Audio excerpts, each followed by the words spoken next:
Sejam bem-vindos. Eu vou falar um pouco sobre um exercício clássico, né, de hidrodinâmica, aplicação direta da equação de Bernoulli, que é o tubo de Venturi. Você tem um escoamento regular, laminar, sem turbulência, sem viscosidade. Imagina que você tem esse escoamento aí nesse tubo, e aí você tem aqui um tubo que sai por aqui, tá ligado aqui, tá tudo preenchido com fluido, e aqui até você tem um nível aqui a uma altura y1, e aqui no segundo tubo o outro nível é um pouquinho mais baixo.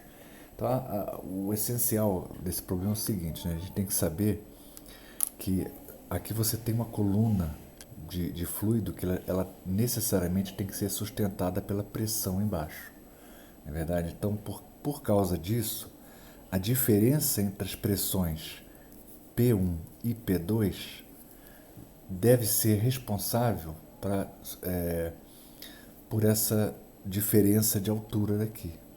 De tal maneira que P1 menos P2 tem que ser ρ G vezes Y1 menos Y2.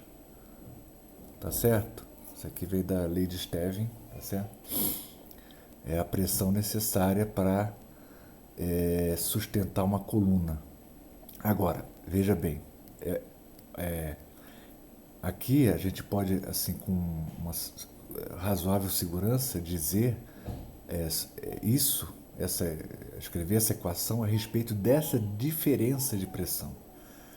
Né? Agora, você dizer, apontar que a diferença que P1 é exatamente ρg Y1, por exemplo, aí já é mais complicado, porque a gente está aqui, isso aqui é uma idealização, né? E o problema que surge é você não pode, na hora que você vai examinar, por exemplo, se você olhar aqui, essa parte aqui, é um pouco mais ampliado, né? Se a gente for olhar aqui um pouco mais, essa parte um pouco mais ampliada, se você comparar a pressão nesse ponto e a pressão nesse ponto aqui embaixo, à medida que eu vou aproximando um ponto do outro, você não pode ter descontinuidade nas pressões, né? Então isso quer dizer que esse ponto aqui, bem abaixo, ele estaria o fluido está parado, né? Está em repouso aqui nessa parte aqui no tubo, né? Está em repouso. Mas aqui abaixo, imediatamente logo abaixo, ele está em movimento, porque tem um escoamento ocorrendo. Então esse tipo de idealização ele levaria a uma descontinuidade na pressão. Então isso é problemático. E a gente sabe que a pressão não pode apresentar essa descontinuidade porque você não ter senão isso aqui não ficaria inteiramente parado, né?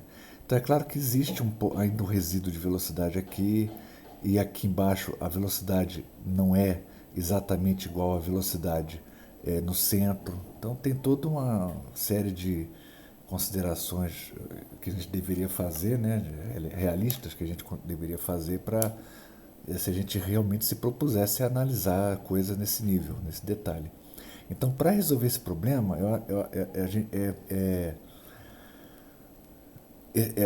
talvez não seja muito prático a gente considerar nesse nível de detalhe. Basta considerar a diferença entre as pressões, né? A diferença entre essas duas pressões, ela é responsável por esse... Né?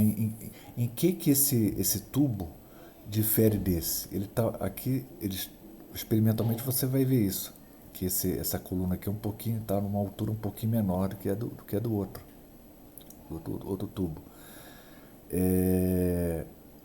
A única diferença possível é a diferença entre as pressões, porque no fundo o que sustenta essas colunas são as pressões embaixo, tá certo? Então as diferenças entre as pressões a gente pode com uma razoável segurança afirmar que elas são diretamente relacionadas às diferenças dessas alturas, né? Conforme essa equação aqui que é uma espécie de lei de Stevin, né? Também é uma derivada da lei de Stevin, uma lei que é decorrente, né, da lei de Stevin.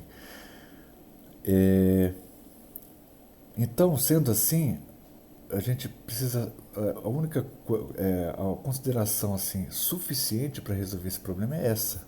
Basta você saber disso aqui para você resolver esse problema. Daí você aplica a equação de Bernoulli, né?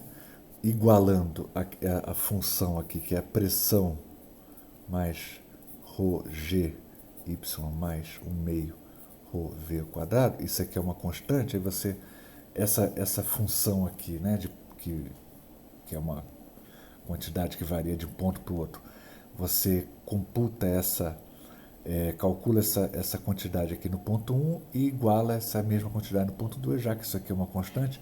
Então, isso no ponto 1 vai ser P1 mais 1 meio ρ V1 ao quadrado. Não é isso? Porque a coordenada y é a mesma que a coordenada do ponto 2, então a gente já pode tomar como origem, né, também. E iguala isso a P2 mais 1 meio ρ V2 ao quadrado. Não é isso? Então aplica a equação de Bernoulli no ponto 1 e no ponto 2, né? Aí você vai ter a diferença entre as pressões. P1 menos P2, passa o P2 para o outro lado, passa o V1 ao quadrado para o outro lado. Então vai ser 1 meio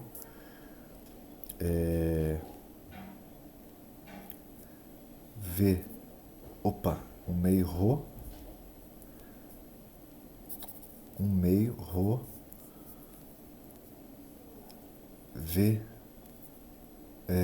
V2 ao quadrado menos V1 ao quadrado. Tá certo? Isso aqui é positivo porque a velocidade aqui é maior, porque a vazão é a mesma, né? Então V1 vezes a área, essa área da seção reta, que é maior do que essa outra área, tem que ser igual a V2 vezes a outra área. Portanto, a velocidade, como a área da seção reta diminuiu, a vazão, como tem que ser a mesma, decorre daí então que a velocidade aqui, para compensar essa diminuição da área da seção reta, ela tem que aumentar, tá certo?